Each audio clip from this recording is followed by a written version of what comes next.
Olá, passageiros da nave Revista Rural!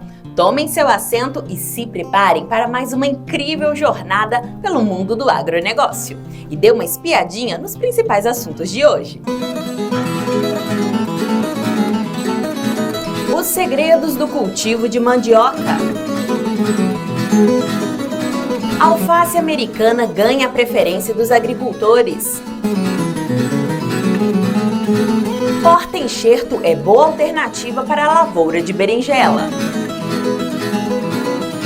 E a ajuda das árvores para o bem-estar do gado. Começa agora o programa Revista Rural, a sua revista eletrônica do agronegócio.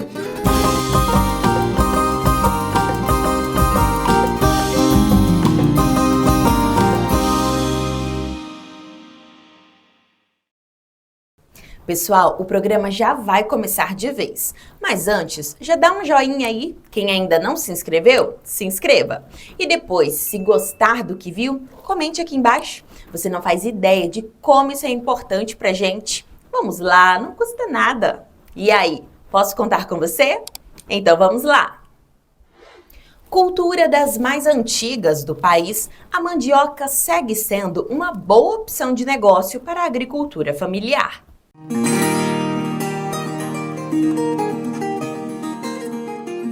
Cultivada em diversas regiões do país, a mandioca é um alimento versátil e de grande importância para a agricultura familiar.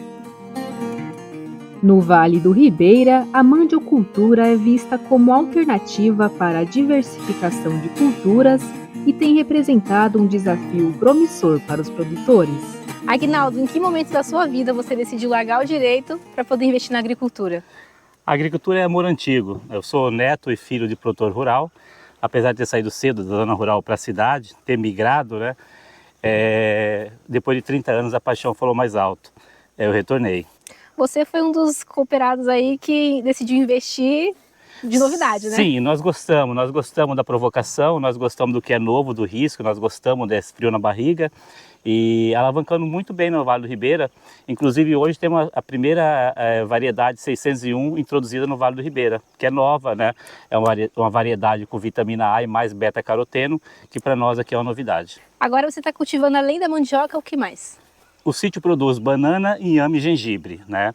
A mandioca é um projeto novo, praticamente de 1 ano e meio para cá, e hoje ela já corresponde a 30% do faturamento mensal do sítio. Quais são os próximos projetos com a mandioca? Hoje nós pretendemos alavancar, né, o plantio da mandioca e nos próximos 12 meses ter um faturamento de 60% do sítio através da mandioca. E além disso também investir em outros métodos como farinha? Sim, o sítio tem um projeto de ter sua própria farinheira, né, sua marca própria. Isso é um projeto a longo prazo. Além de agregar valor ao produto, isso também traz um rendimento melhor com relação ao aproveitamento, né? Sim, o intuito é não desperdiçar nada da mandioca, né? Desde a folha até os dejetos, que seria para adubação do próprio sítio. E de que forma que a CAT e também as cooperativas ajudam vocês? Ficou viável, né? A cooperativa, com essa parceria feita com o nosso sítio, ficou viável a venda, né? Introduzir essa mercadoria no mercado, que era a nossa dificuldade. A CAT é um projeto, né, que vem acompanhando esse nosso projeto. O intuito é viabilizar no Vale do Ribeira a mandiocultura, que é pouco divulgada, né? Então a CAT nos acompanha desde o início. Atualmente é servida na merenda escolar? Sim, a nossa maior fatia é a merenda escolar. Então valeu a pena o investimento, arriscar? Sim, a mandiocultura é uma cultura que agrega valores, né? A gente consegue fixar o homem no campo e sem contar que é baixo custo, né? É uma cultura que se adapta fácil a diversos tipos de solo, é uma cultura que não necessita tanto de água, então ela consegue trabalhar em vários climas.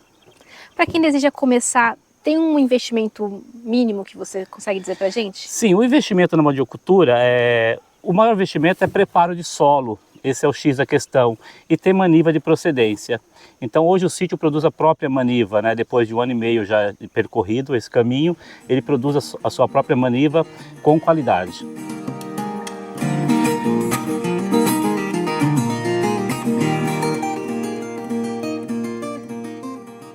Aguinaldo conta que desde a preparação do solo até a colheita, investe cerca de R$ 1,30 por planta. e seu objetivo é ter um retorno de R$ 12 por unidade. Hoje eu trabalho com 4 alqueires, né? Então eu produzo, cada alqueire cabe em torno de 16 mil pés de mandioca e mais ou menos 4 quilos por pé. Qual a época que vocês plantam? Aqui nós costumamos plantar e colher todos os dias, porém o período para nós melhor é de agosto a março. Na hora de plantar, tem a questão do espaçamento e qual é a profundidade para poder estar plantando? Nós utilizamos hoje 1,40 por 1,20. Esse é o espaçamento ideal para nós. Nós plantamos em torno de 12 centímetros, de 10 a 12 centímetros, né? Nós trabalhamos de uma forma diferente da convencional, que nós plantamos em tumba, como fosse batata doce. Então nós plantamos em torno de 10 a 12 centímetros de profundidade. E aquele esquema de colocar ela na horizontal? Hoje nós plantamos ela deitada, porém já estamos testando ela de pé, tá bom? Existe já uma área de teste para fazer análise do que é melhor para nós aqui no Vale do Ribeira. De acordo com o produtor, a boa produtividade depende de 3 principais fatores: o preparo do solo, a seleção das manivas e a adubação correta. E como é feita a adubação? A adubação é feita em cima de análise de solo, tá bom? Hoje nós trabalhamos no plantio com fósforo, ok? E se eu vou optar por ter manivas, eu trabalho com adubo nitrogenado, no caso a ureia. Se eu quero ter mandioca para a produção, aí eu trabalho com potássio. E como é feita a irrigação? Graças a Deus nós temos um vale com bastante chuva, mas em caso de falta, né, de água, nós entramos com equipamento. O que preocupa vocês com relação a pragas e doenças e o que vocês fazem para poder prevenir? Primeira coisa que nós fazemos é a seleção das manivas. É fundamental selecionar, ter uma seleção e ir para o campo somente as manivas totalmente sadias, né? E em caso de manifestação de pragas ou doenças, aí nós corrigimos, sim. E tem alguma doença que é mais complicada para vocês? Aqui para nós o que está pegando é lagarta. Porém, o índice é bem baixo ainda, né? Nós somos novos, né, no ramo, mas nós já estamos preparados para caso ocorra isso. E tem alguma fase que ela se manifesta mais? Sim, em períodos chuvosos, né, ela se manifesta mais. E podas são feitas também? Depende muito. Se você vai postergar essa colheita, sim. Caso contrário, não.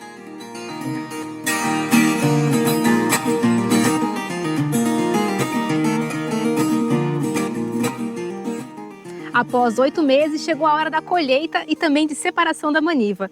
Aguinaldo, conta pra gente como que faz a colheita aqui. Na verdade, esse processo que nós devemos realizar é feito através de uma ferramenta manual, ok? Que facilita em 80% a força do funcionário.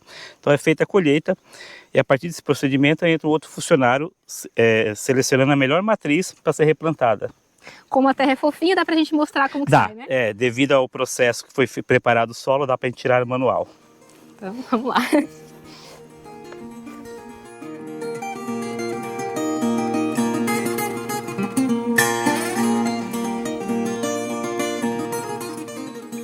A mandioca fresca é conhecida pela facilidade em descascar e cozinhar, além de ter um sabor adocicado. Aguinaldo, você comentou que a seleção é muito importante para poder plantar a mandioca, né? Conta pra gente como que faz depois que colhe para poder replantar. Isso, exato. Para você ver, essa é uma planta com 4 meses. Você pode ver que ela já definiu o padrão, o que ela vai me proporcionar, somente vai ter o período de amadurecimento. Então eu plantei uma maniva de qualidade entre 9 a 12 centímetros, tá bom? De onde vem essa maniva? Somente de 1/3 das hastes da planta. Então eu seleciono o melhor 1/3 dessa planta e defino com qualidade o que eu quero plantar. No caso, ela tem 4 meses, mas para poder estar no ponto certo de amadurecimento, seria mais quanto tempo? Olha, depende do que você quer fazer. Essa mandioca com 6 meses eu já posso colher, mas o prazo ideal seriam 8 meses. Aí já pode replantar assim que colhe? Ou tem algum Sim, processo? eu deixo um processo de murcha, né? Eu colho essa maniva, ela vai para um galpão, ficar na sombra. 2 dias após ela vai ser cortada, o corte é fundamental. O corte é fundamental, tá bom? Eu não posso mastigar essa maniva, eu não posso deixar fissura, para que as doenças não venham adentrar, tá bom? Ela sendo cortada, ela vai tomar um banho de fungicida, para eliminar qualquer fungo ácaro que venha ocorrer, tá bom? E aí sim, ela passando por esse processo, ela volta para o campo. Com o apoio da CAT e de cooperativas, o agricultor tem mais incentivo e segurança desde a produção até a comercialização. Para quem vai iniciar a produção, qual variedade escolher, o que tem que avaliar? Aqui na nossa região, a mandioca mais plantada é a mandioca de mesa da cultivar IAC 57670, né? É desenvolvida pelo IAC na década de 70 e ela é muito produtiva e cozinha fácil, tem uma boa aceitação no mercado. 80% da produção estadual é dela, né? E agora temos outra variedade que estamos implantando agora, que é a IAC 601, que ela é chamada também de IAC vitaminada, pelo maior teor de vitamina que ela tem. E é uma mandioca amarela, excelente pensando principalmente na merenda escolar. Além desses benefícios que você citou, na hora de escolher tem que pensar em clima também? O clima ideal é assim, onde não pegue geada, não tem áreas encharcadas. Também isso é muito importante, principalmente excesso de chuva às vezes pode atrapalhar. Para a nossa região, a gente adianta o plantio em relação ao Planalto, né, onde o clima é mais definido, né, a seca já é mais definida do que a nossa. Nós estamos num período de seca, mas mesmo assim está chovendo. E qual o solo adequado? O solo adequado são os solos bem drenados, com boa capacidade de aeração que a gente fala, né? Não pode ser um solo compactado, tendo isso e com uma boa quantidade de matéria orgânica também. O consórcio e a rotação de cultura são importantes? É comum se fazer o consórcio para ajudar a pagar o investimento da mandioca, né? É muito comum o pessoal plantar mandioca com feijão. É um casamento que dá muito certo e você consegue tirar o feijão e ter uma renda em 90 dias já, né? E agora a rotação é importante porque você evita que a cultura seja um foco de pragas e doenças para o próximo plantio. Então você deixa a área em pousio ou faz uma rotação com uma outra cultura só para quebrar o ciclo da praga e da doença. E de que forma que a CAT colabora com os produtores da região? A CAT atua com a parte de assistência técnica, a gente faz as visitas de campo, ajuda na promoção, procurando ajuda para o produtor de uma forma que ele tenha um maior conhecimento, faz dias de campo, palestras e a recomendação de solo, toda a parte cultural e até a parte da industrialização a gente costuma ter uma equipe para fazer isso, se precisar. A cooperativa ela executa um papel fundamental, que é o acesso ao mercado. Hoje, os cooperados da cooperativa Copafarga, eles se preocupam em produzir. A etapa de comercialização do seu produto ela é feita totalmente pela cooperativa. Então hoje, por exemplo, com o produto mandioca, que é um produto novo e nós estamos incentivando que o produtor invista nessa nova cultura. A parte do incentivo da assistência técnica, as manivas que são selecionadas, indicadas pela assistência técnica da CAT, é o papel da cooperativa. Aí a retirada do produto na propriedade do produtor, o beneficiamento desse produto é tudo por conta da cooperativa. O produtor que é cooperado de uma cooperativa, ele é dono da empresa, ele não vende para a cooperativa, ele vende através. Então, a cooperativa hoje, ela é o elo principal entre quem produz e o mercado. E assim a gente vem gerando qualidade do produto no campo, porque ele precisa se preocupar somente com a produção, a comercialização é uma responsabilidade da organização da qual ele faz parte, e nós buscarmos novos mercados. Atualmente, o Vale do Ribeira produz 20 toneladas de mandioca por hectare e na fase de beneficiamento é quando o produto tem um maior valor agregado. Aline, conta pra gente quais são as etapas desse beneficiamento. É assim, Juana, quando o produto chega, vem do sítio da unidade produtora, ela chega aqui na cooperativa e nós fazemos o trabalho de beneficiamento, que é o quê? Nessa etapa, nós recebemos o produto que vem do campo, ele vem para a etapa de seleção. Aqui vem a parte primária de higienização e escolha das raízes. Aqui a gente já faz a seleção. A raiz que vem do campo, ela vem assim pra gente. A parte suja dela vai ficar toda nessa etapa. E aqui já é cortado aquilo que não tem a utilidade no beneficiamento. Não só a higienização, como você hidrata esse produto para facilitar o descasque. Esse descasque, quando é uma pequena quantidade, muitas vezes a gente faz o descasque manual. Não muito diferente do que a gente está acostumado a fazer em casa, com o descascador, com uma faca. Como é um produto de boa qualidade, até mesmo com a mão você consegue descascar. Quando é uma quantidade maior, hoje pela rede de cooperativas, nós conseguimos adquirir uma máquina descascadora. Ela descasca em torno de 300 quilos hora e facilita a nossa equipe. Nós temos uma pequena equipe de produção, que você pode ver que a mão de obra predominante são mulheres. Então a gente busca facilitar esse processo para a gente poder aumentar a produtividade. Então a etapa consiste na seleção das raízes, a higienização primária. Aqui vem para o corte dos toletes. A máquina ela tem 2 tipos de faca, um pouco maior, um pouco menor.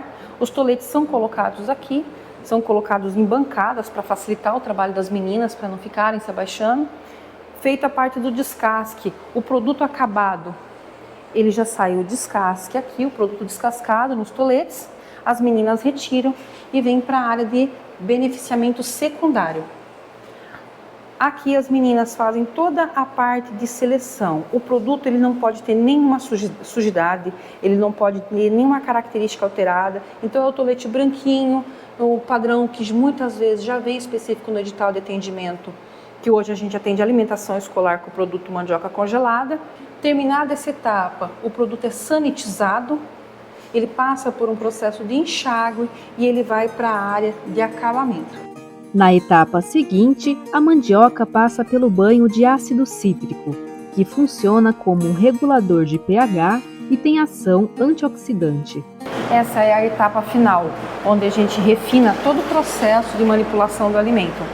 Então aqui vem os toletes de mandioca, que já foram passados pelo processo de seleção, já foram sanitizados lá fora, eles vêm para um banho de ácido cítrico por 5 minutos. Esse é um processo que a gente obedece o edital, no caso da alimentação escolar. Desse processo do banho de 5 minutos, ele passa por um processo de centrifugação, que é essa máquina. Ele vem para dentro desse saco, ele passa pelo processo de centrifugação e a mandioca sai seca. Por que que nós necessitamos dessa etapa? Porque nessa venda específica, nesse fornecimento específico, eles pedem que o produto não tenha nenhum tipo de cristal de gelo. Então nós temos que eliminar toda a partícula de água para ir para a câmara de congelamento e esse produto possa ser embalado. Da centrífuga, o próximo passo é a pesagem? Exato. Terminou o processo de centrifugação, ele vem pela etapa de pesagem. São padronizados em caixas de 26 quilos e eles vão para a câmara de congelamento. Esse processo da câmara, em terminar mais ou menos 4 horas, o processo está completamente congelado. O produto já está apto a ser manipulado. Aí, o produto final que eu vou te apresentar agora são o que as escolas hoje recebem. É a embalagem de 1 quilo, como eu falei com você, sem cristais de gelo, eles são embalados individualmente. Bem branquinha, né? A estética dela é... Cada caixinha contendo 6 quilos, 6 pacotinhos de 1 quilo da mandioca congelada. Esse é o nosso produto final. Nossa, fica muito bonita. Esse é o produto que resulta de todo o trabalho do homem no campo, que chega na mão da responsável pela alimentação escolar e que vai para o prato de uma criança. Então é o alimento que vem das duas pontas. Nós costumamos dizer que a cooperativa, ela une as principais pontas de quem produz e quem consome. E a criança na escola recebe um produto de valor agregado para o produtor e rico nutricionalmente. Então é a certeza que as nossas crianças estão comendo comida de verdade.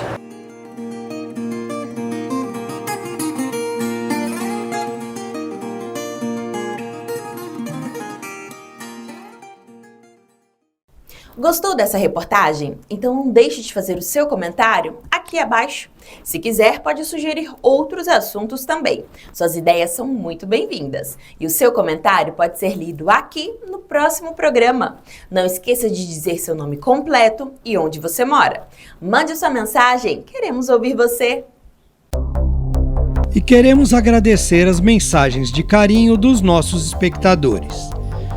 Gil Goulart, Nilson Almeida, Raelton Alves, Ronaldo Simões, Mauri Ricardo Guarizi, Ovilson Moreira, Damião Abel, Guaraci Pachu, Raimundo Luiz Soares, Antônio Fátima Costa e Dedê Araçá. E continue mandando suas mensagens. é muito importante para a gente.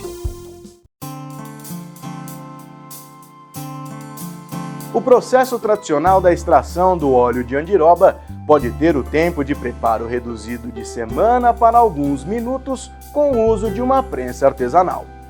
O equipamento, desenvolvido pela Embrapa Amapá e aprimorado pela startup Inova Manejo, não necessita de eletricidade para funcionar e exige pouco esforço físico para ser operado. Essa prensa artesanal é uma tecnologia social, né, de baixo custo, fácil manutenção, que a Embrapa, né, desenvolveu para poder fazer a extração, né, do óleo de andiroba, né, mas também, né, serve para outras espécies, né? E a grande vantagem dela em relação, por exemplo, ao método tradicional, né, que tem todo tem que cozinhar as sementes, que demora muito, né, dá muito trabalho para as mulheres que tem que ficar amassando ali a massa, que tem que tirar massa por massa com a colherzinha, né? É que o processo realmente é bem mais rápido, né? Tem um rendimento maior do que no método tradicional e não precisa cozinhar as sementes. Aqui então a gente tem uma prensa, né, que é um protótipo, na verdade um tamanho reduzido, que a gente desenvolveu, né, lá no laboratório da Embrapa Amapá, né, junto com a Inova Manejo, que é uma startup que está, na verdade, colaborando com o desenvolvimento também dessa prensa e esse aperfeiçoamento, né, dela, junto também com as comunidades. Trazendo a massa, a gente coloca a massa na bandeja, né? O macaco aqui ele vai estar abaixado, né, com todo o pistão dele para baixo, para poder encaixar aqui a bandeja. E aí é importante, né, a gente embalar essa massa, tá? Fazer tipo uma poqueca que a gente chama, para ela não vazar a massa, né, junto com o óleo, né? Então você não pode botar a massa direto na bandeja. E aí aqui a gente está usando organza, que é um tecido, né, todo furadinho, para facilitar a sair o óleo, não deixa sair a massa, tem que ser um tecido também resistente. Embalado então essa massa, feita essa poqueca, a gente coloca aqui na bandeja e aí vamos acionar o macaco, né, para poder subir essa parte aqui que é móvel e até pressionar a massa nessa parte de cima que é fixa, né, com a força do macaco que vai então subindo de baixo para cima aqui essa bandeja, com a pressão vai começar a escorrer o óleo então aqui por essa bica para cair no recipiente que está coletando, né? Então assim, não adianta a gente ter super tecnologias, coisas altamente tecnificadas, se a gente não tem ainda o mínimo de infraestrutura nessas comunidades para poder atender essas altas tecnologias. Então a Embrapa se preocupou com isso, realmente em fazer, a gente chama de tecnologia social, né, de baixo custo, fácil manutenção e que esteja adequada, né, à realidade dessas comunidades amazônicas, dessas populações tradicionais da Amazônia. Vai mudar muito nossa vida, nosso trabalho na andiroba, que é muito difícil para tirar o óleo. Aqui a gente tem bastante andiroba, graças a Deus a gente tem andirobas. Aí através de pesquisa, tudo, a gente conseguiu desenvolver esses produtos através do óleo da andiroba, né? Que é o sabonete, é o creme hidratante, é o repelente e mesmo o óleo, né? Que ele é bem aceito. Esse óleo vem desde lá da minha avó, da minha mãe, que a gente já tinha ele mesmo. A gente já tirava artesanalmente mesmo, a gente já extraía o óleo de andiroba. O nosso desafio agora é construir essa prensa o mais rápido possível, né? Porque quando começar a chegar a safra agora da andiroba, a gente já quer estar com essa prensa pronta. A gente está com muita vontade, assim. Quando a gente trabalha trazendo novidades, né? Uma tecnologia social, como se trata a prensa para processamento de óleo, extração de óleo de sementes oleaginosas amazônicas, a gente não pode focar simplesmente na novidade em si, né? É muito importante, a gente promover melhorias no processo produtivo e do extrativismo particularmente, que é uma atividade de longa data secular que é praticada na Amazônia pelas comunidades tradicionais. Porque assim como existem as boas práticas para o uso da tecnologia em si, o manejo florestal também define protocolos de boas práticas para você favorecer a conservação da floresta, proporcionar que existam indivíduos de andiroba distribuídos nas diferentes classes de tamanho e favorecendo aí uma sucessão ecológica, né, dessa espécie no ambiente natural.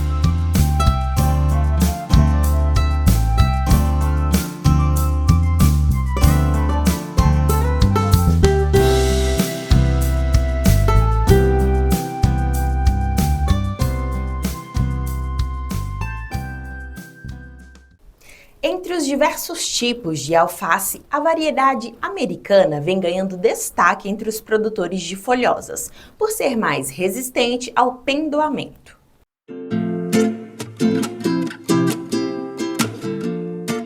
Uma das folhosas mais queridas pelo público consumidor. A alface americana tem características importantes para o produtor. A resistência ao pendoamento é a principal. Hoje eu estou em especial com a alface Astra, alface americana Astra, que no cultivo protegido ela apresenta uma cabeça bem compacta, ótimo peso, formato muito bom para o embandejamento. É uma planta bem vigorosa, com uma produção de cabeça muito boa. Tá? É um material que é indicado mais para o plantio de verão e ele possui uma resistência ao pendoamento precoce. Esse é o principal problema no verão, onde estaria sendo atuado com esse material. Essa questão do pendoamento, se não há o cuidado por parte do produtor, mesmo que seja resistente, né? Qual que é o problema que ele pode ter na produção? Ele perde o material, né? Há o pendoamento, ele perde o material e se torna inviável para o comércio. O mercado de alface americana ele está crescendo ano após ano, onde as grandes redes de mercado, os grandes locais, estão adquirindo e estão começando a aumentar o trabalho com esses materiais embandejados. Então, no cultivo protegido vai muito bem. Nesse sistema de hidroponia, né? Qual que é o manejo diário que o produtor tem que se atentar para ter o melhor resultado possível? Trabalhar sempre com o pH correto da solução e se atentar a manejos cotidianos do cultivo protegido, né? Qual que é o ciclo dela no cultivo protegido, Jefferson?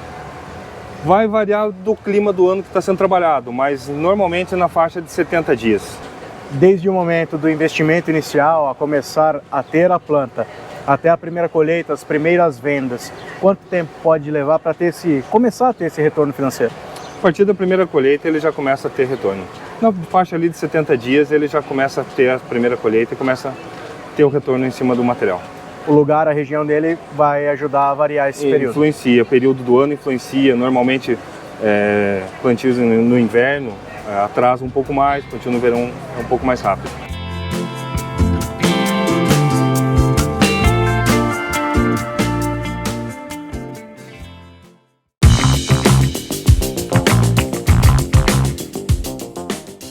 A Associação Nacional dos Criadores e Pesquisadores de Gado de Corte promoveu em Uberaba o seu 28º seminário, com o tema Da Prenhez ao Parto. O tema do seminário desse ano é Da Prenhez ao Parto. Qual que é a importância de levantar essa pauta nesse momento? Então, principalmente a raça Nelore, que é o maior número de animais dentro da nossa base, com a evolução genética, com o desempenho que a gente buscou aumentar, né, nos animais, isso trouxe um efeito colateral, que foram os problemas de parto. Então, a gente criou essa proposta com um lançamento inédito no Brasil da DEPT Facilidade de Parto, é uma DEPT criada pela INCP, pioneira nisso, e tentamos envolver toda a cadeia que envolve o bezerro, né? Então, teve uma palestra da importância da nutrição fetal pelo Pedro Veiga, o professor falando sobre a parte de mercado financeiro sobre a cria, tentamos envolver todo o pacote da parte de cria. No seminário de hoje, a NCP está lançando uma nova DEP.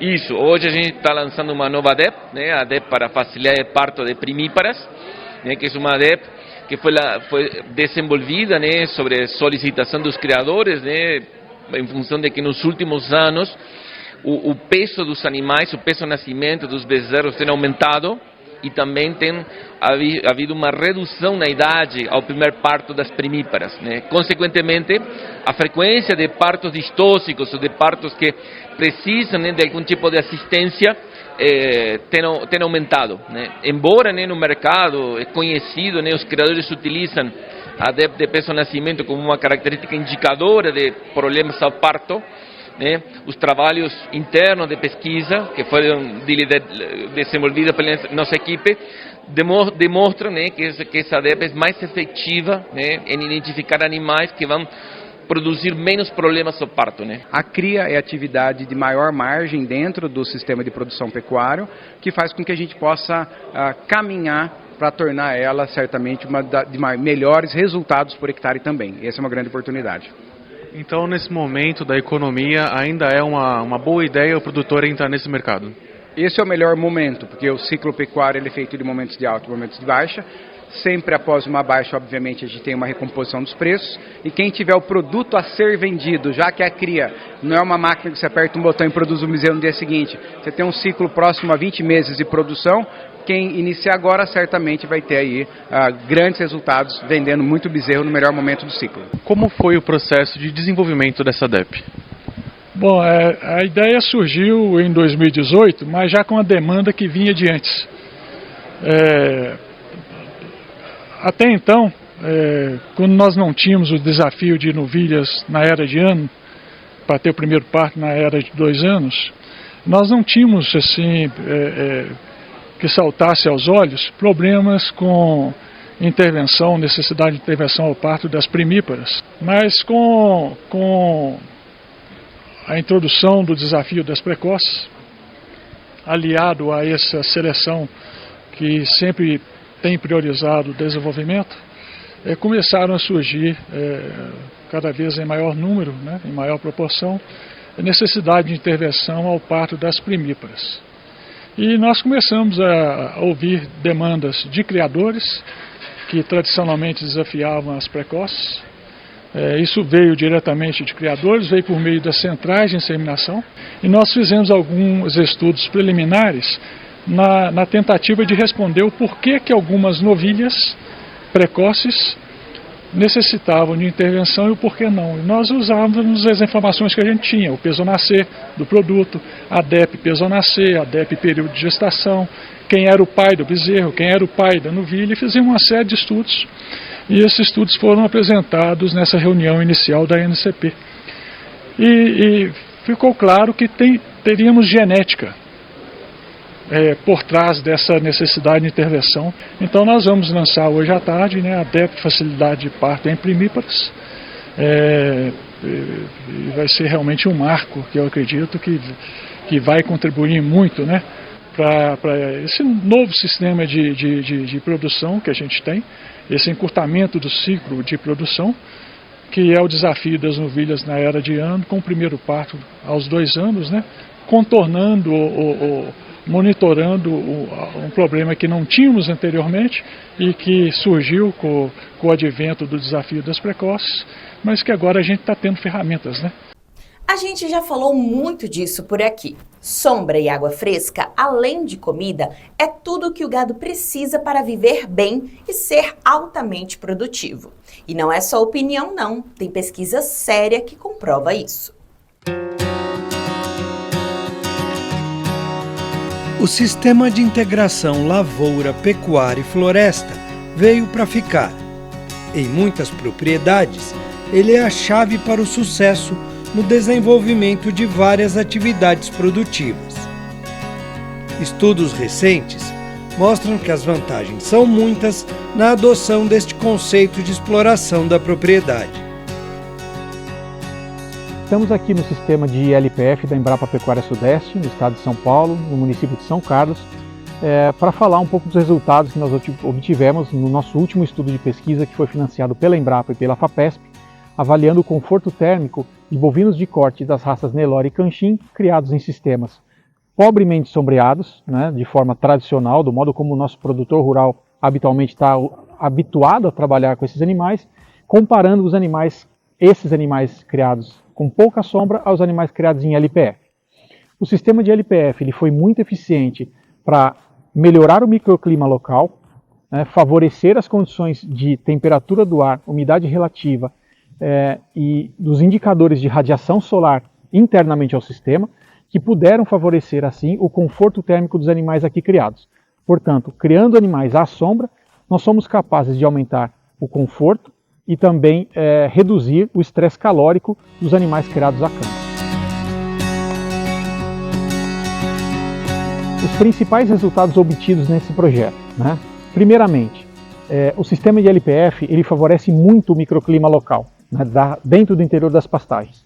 Portanto, aqui nós temos menor temperatura do ar comparativamente às pastagens a pleno sol, temos menor nível de radiação incidente diretamente sobre os animais, o que favorece o seu bem-estar, porque eles acumulam menos energia térmica, principalmente no período de primavera e verão. E temos também uma ambiência maior para os animais que são aqui criados. Os animais têm, portanto, um nível de estresse menor, que pode ser verificado não só pelo comportamento dos animais a campo, bem como por vários bioindicadores que nós testamos em laboratório. Do ponto de vista de comportamento animal, né, os animais que pastejam em áreas de LPF, eles têm um período maior de repouso ao longo da noite e da madrugada comparativamente aos animais que são criados a pleno sol. E por que isso acontece? Medimos com acelerômetros, que são dispositivos colocados em colares e que fazem o monitoramento 24 horas por dia de forma eletrônica do deslocamento e do tempo de ruminação e de descanso desses animais. Os animais criados a pleno sol tiveram que se deslocar mais durante a noite e a madrugada para pastejar, para compensar, né, um maior período de repouso que eles tiveram por causa do desconforto térmico ao longo principalmente dos dias quentes. E por fim, um outro dado bastante importante é o efeito poupa-água dos sistemas de LPF. Por quê? Porque os animais aqui criados, eles procuram 26% vezes menos o bebedouro do que os animais criados a pleno sol, fazendo com que, obviamente, né, ao ir menos vezes ao bebedouro, muito provavelmente também o seu consumo será menor. E uma coisa importante para quem adota a prática é que aumentam as possibilidades de ganho, que vão muito além da sustentabilidade e da garantia do bem-estar dos animais. A adoção dos sistemas de LPF pode trazer resultados e impactos muito positivos dentro do setor de produção da pecuária de corte. Primeiramente porque um sistema integrado ele é capaz de favorecer, do ponto de vista de serviços ambientais, né, não só o ecossistema, bem como ele pode fortalecer a imagem da nossa pecuária perante os nossos compradores internacionais. Isso é um ponto importante. Do ponto de vista de sustentabilidade também, nós temos um sistema muito mais equilibrado, né, ecologicamente, e capaz também de fazer uma retenção de carbono muito maior do que os sistemas em monocultura. E por fim, além obviamente, né, do conforto e do bem-estar animal, que são pré-requisitos bastante importantes do ponto de vista de escolha do consumidor em relação à carne que hoje ele busca no mercado nacional, temos que pensar também que um sistema integrado pode colaborar bastante para atendimentos de padrões internacionais de bem-estar animal durante o processo de produção, o que impacta muito positivamente na qualidade do produto final, né, pensando em carne ou couro, para que a gente possa alcançar os mercados mais exigentes e, obviamente, a gente ser muito mais valorizado e recompensado pela carne que nós vendemos no mercado interno, mas também no mercado internacional.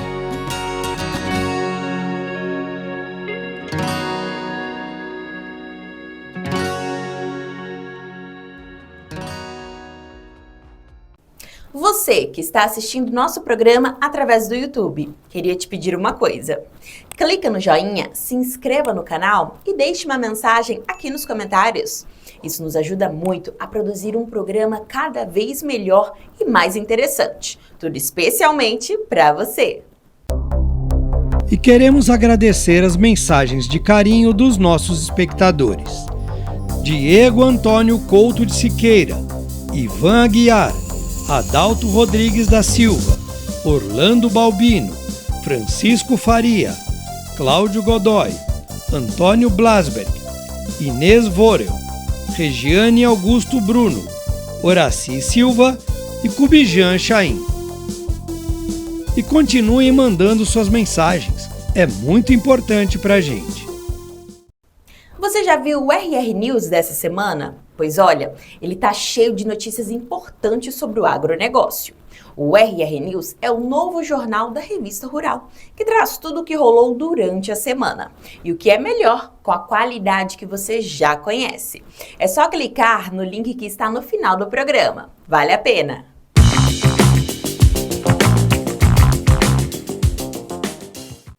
É na fase de nascimento dos bezerros que ocorrem as maiores taxas de mortalidade e morbidade, resultando em grandes prejuízos aos criadores e à cadeia produtiva da pecuária como um todo. Grande parte desses problemas pode ser resolvida por meio da adoção de boas práticas de bem-estar animal, na criação e no manejo. São práticas de baixo custo e facilmente adaptáveis à realidade de qualquer fazenda. Esse é o foco do programa Cada Bezerro Importa, criado pela Bianimal e apoiado pela Beckhauser. O projeto Cada Bezerro Importa, como o nome já diz, é esse olhar para o indivíduo, esse olhar mais cuidadoso para cada bezerro nascido na fazenda, né? E isso traz muitos ganhos. Esse olhar cuidadoso, ele evita a mortalidade. A gente entende na prática que ela é uma fase mais difícil e onde a gente pode ver taxas altas de mortalidade nas fazendas. Então, com a adoção das boas práticas, esse olhar mais cuidadoso para cada bezerro, a gente consegue diminuir essa mortalidade, mas ao mesmo tempo ter ganhos econômicos, né? Que é desmamar bezerros mais sadios e mais pesados. Para nós, da Beckhauser, que trata desse tema desde a década de 90, a gente enxerga que sim, precisamos olhar e cuidar desses animais. E da relação, né? Então não é só o bem-estar dos animais, mas um olhar mais para o bem-estar da fazenda. Então, para nós é super importante e, além disso, né, esse projeto, ele vem com o que nós da Beckhauser também acreditamos, que é a educação, que é levar a informação de qualidade para o campo.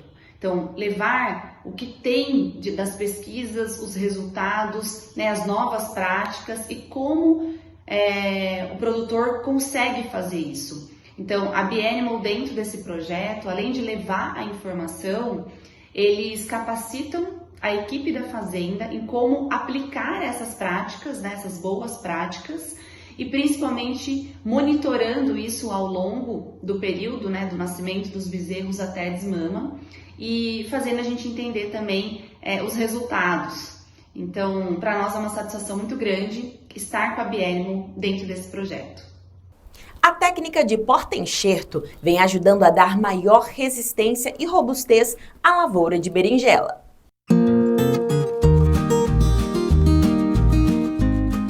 Berinjelas vistosas assim chamam a atenção do consumidor. E para atingir esse padrão, investir em porta-enxerto garante maior lucratividade para o produtor. O porta-enxerto para berinjela hoje, assim, tem regiões um pouco mais evoluído, né, para esse tipo de tecnologia, como tem regiões ainda que o pessoal não acredita muito, acha que é um custo muito alto, né? Aqui no estado de São Paulo, nessa região aqui de Mogi Guaçu, já está cada vez mais próximo de uma realidade. Geralmente terras que plantam berinjelas são terras bastante cansadas, bastante trabalhadas, então tem uma pressão muito grande no solo de fusário e de verticílio. O porta-enxerto, ele vem para ajudar nesse ponto. Os porta-enxerto, né, ainda não tem uma resistência 100% para verticílio, mas muitos já têm resistência para fusário.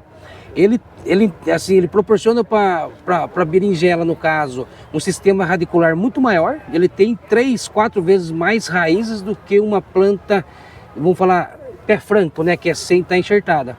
Isso daí ele consegue tolerar mais doenças de solo, por ter mais raízes. Se pegar um período de seca, um estresse hídrico, aquelas horas mais quentes do dia, a planta que está mais enraizada, ela consegue ficar um pouco mais robusta também a parte vegetativa dela. Então isso faz com que ela aguente mais estresse e também frio, aguente mais doenças de solo.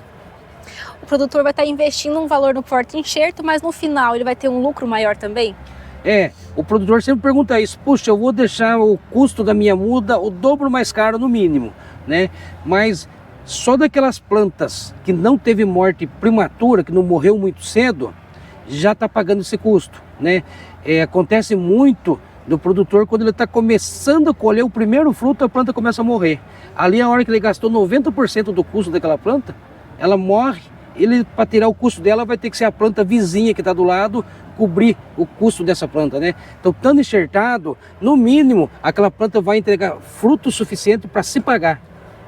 Então, é uma segurança a mais também. Tem um rendimento maior na produção? Tem um rendimento maior, ele vai proporcionar uma longevidade de colheita maior para a planta, que vai entregar mais fruto por mais tempo. Então, o investimento da enxertia se paga só no que ele vai ganhar de longevidade e de planta que vai deixar de morrer muito cedo.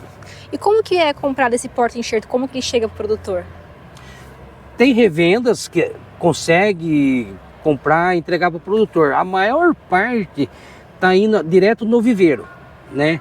A gente tem parceria com viveristas, né, de várias regiões. Esses viveristas são assim especializados na enxertia. Então o produtor vai lá e encomenda.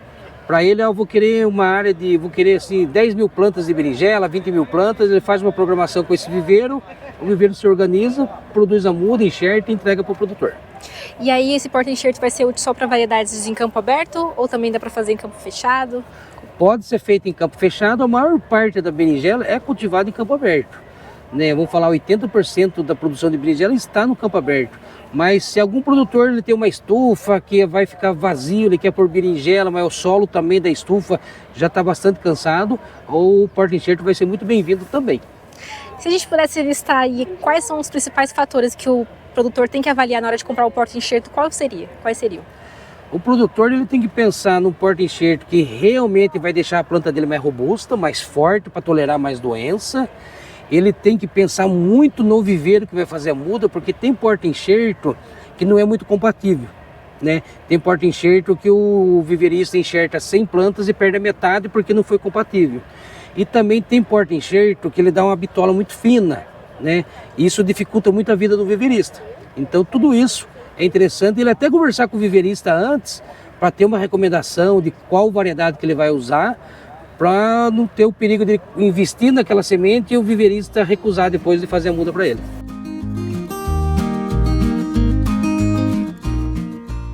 Assim como a escolha adequada do porta-enxerto, o investimento em variedades híbridas pode representar um retorno mais promissor. Berinjela, vamos falar aí no decorrer dos anos, de coisas de no mínimo 20 anos. É uma cultura que acabou ficando defasado, ficou uma cultura um pouco atrasado em termos de tecnologia. Produtores vão falar com muito poucas opções, né, de variedades disponíveis no mercado. Então a gente, esse ano, né, de um tempo para cá, a gente resolveu investir em genética e também na cultura da berinjela, né? Esse ano a gente conseguiu trazer um lançamento de uma variedade de berinjela, trazendo uma precocidade, trazendo um alto potencial produtivo, assim, uma concentração de produção mais rápida do que os materiais mais antigos. E, somando com tudo isso, uma qualidade de fruto diferenciada, né? Uma berinjela que tem uma coloração muito mais bonita, ela tem um padrão de tamanho perfeito que o mercado gosta e é uma berinjela com 0% de espinho, ela é ausente de espinho.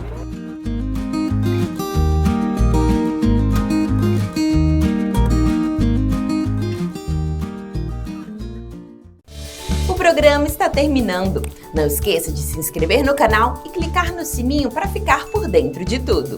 Uma ótima semana para vocês e até a próxima!